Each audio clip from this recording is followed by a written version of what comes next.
Shalom, brothers and sisters. So I've got a really special one I wanted to share with you today and give you a bit of depth here. And it's a lesson I think the religious leaders of our age right now can learn a very important lesson from too. And the thing that I'm going to start with here is we know him as Jesus of Nazareth, or Jesus from Galilee. That is where he came from. And Jesus' connection to Galilee is significant as it served as the primary setting for his ministry.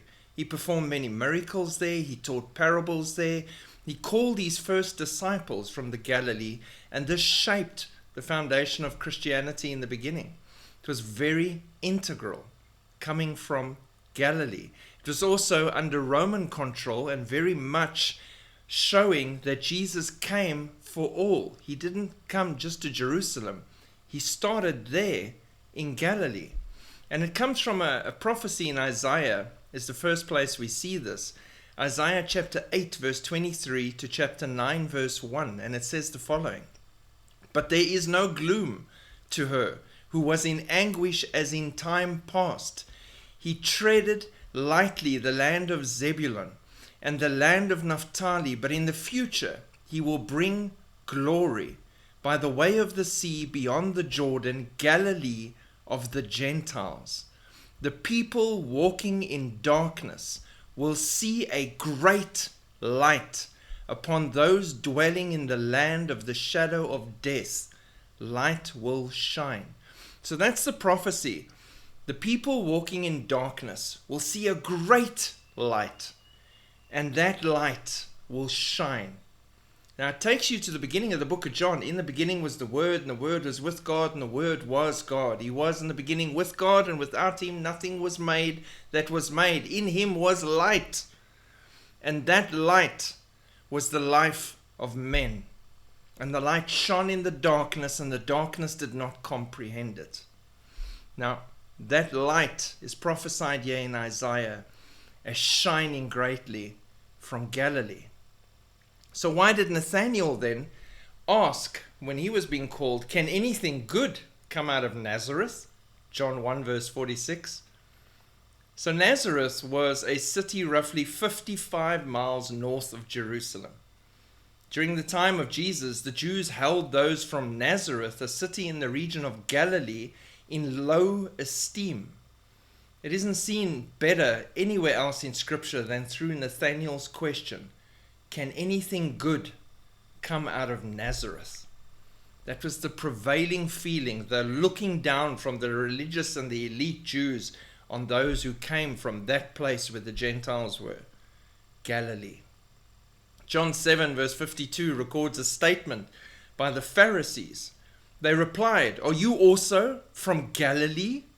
Explore the scriptures and discover that no prophet arises out of Galilee," showing their ignorance and how they themselves, teachers of the law, those who profess to have knowledge of the truth, did not even understand their own scriptures. The prophet Jonah, firstly, was from Gath-Hepher, a town located in the territory traditionally identified as Galilee. 2 Kings 14:25. So Jonah came from Galilee. He was a prophet.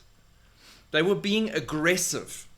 They were looking down on anything from Galilee and Nazareth, specifically because it was tied to Jesus Christ. They only focused on the one part of the prophecy, Bethlehem. And they neglected proper study of the word. Not only did they neglect the proper study of the word, they didn't bother to ask Jesus, "Were you born in Bethlehem?" He's the truth. He would have told them, "Yes, I was." Ta-da! No. Who were the other prophets? Micah from Moresheth, Micah 1 verse 1. "The word of the Lord came to Micah of Moresheth during the reign of Jotham, Ahaz, and Hezekiah, kings of Judah, the vision he saw concerning Samaria and Jerusalem." Moresheth, Gath, Galilee. Nahum is another prophet. Nahum is recognized for his prophecy against Nineveh, the same city Jonah was sent to. Hosea, another prophet, hailed from the Galilee, known for his messages of love and redemption. Elijah, although often associated with Gilead, Elijah is considered a prophet from Galilee. He is known for his confrontation with the prophets of Baal, the guy with the axe that took the heads. He brings the people of Israel back to the worship of God, and he came from Galilee. Elisha, the one he passed the mantle to, his successor, performing many miracles, he's also linked to Galilee.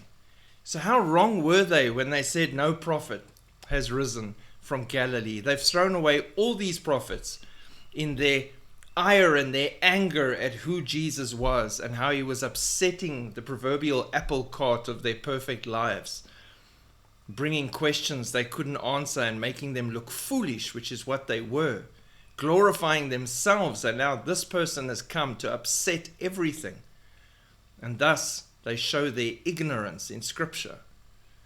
But here's the precious thing the Lord showed me. When I was doing the Hebrew word of the day just the other day, we did galal, roll away, commit.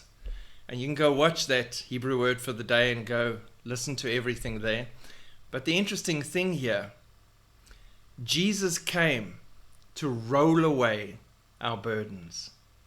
He came to teach us to commit our ways and our lives to him.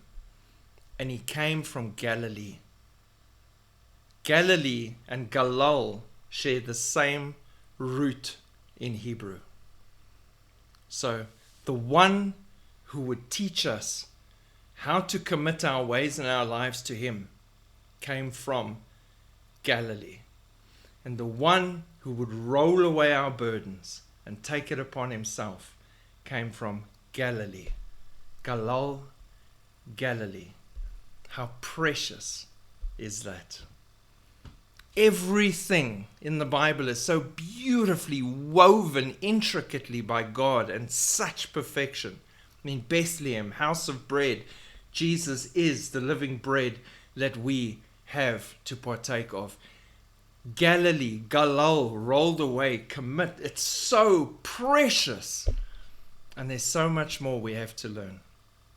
So I hope that gives you some depth on Galilee, on the great light that has shone on us Gentiles and the whole world from there. And now we can show others how to commit their ways and their lives to Jesus Christ. Shalom.